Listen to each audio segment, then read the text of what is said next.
I have watched hours of raw footage from NFL training camp, and here's some of my biggest takeaways. Drake May threw a pick six. He's horrible. He's gonna be a bust. He's terrible. Shut the up. It was one pick six. Other than that, he's been absolutely exceptional so far through training camp, and it looks like he's taken a step forward. And if he's gonna throw a pick six, I'd rather see him do that in training camp. That way you know how far you can push it until you can't push it far enough. But the man who might be a bust is Tyler Shough. He has looked absolutely terrible so far in training camp. And you know, he's a rookie, there's a learning curve, it makes sense. But he has looked like really bad, to a point where I think he might be the third string QB on this team. But hey, on the bright side, their first round pick Kelvin Banks Jr. looks absolutely fantastic.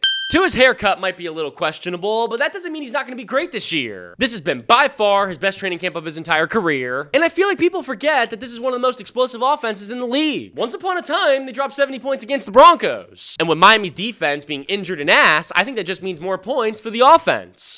Cam Skattebo is hurt. He went down with a hamstring injury, and now Brian Daboll's calling him day-to-day and saying that he's going to miss some time. It's not good news, and it's even more alarming because Brian Daboll is calling it a setback, as if this isn't the first time he's injured his hamstring. Terrible news for Cam Skattebo, but when one door closes, another one opens, so this might be a good thing for Tyrone Tracy. Stop calling Jackson Dart elite. The majority of his passes are overthrown, underthrown, and it's just his receivers making really good plays on the ball. And most of the time, he's going up against second and third strings. He's barely even getting any work with the first team. Ashton Jeanty is going to catch a lot of passes. And I know that sounds odd because Boise State didn't really use him in the receiving game, but the Raiders are an NFL team, and they've been giving him so many opportunities to catch the ball. And finally, I think Dillon Gabriel is the odd man out in the Browns QB room. He's definitely not as good as Joe Flacco. I weirdly enough think Kenny Pickett is better, and even though Shador's dealing with an injury, he's still got one up on him. A bada bing, a bada boom, baby.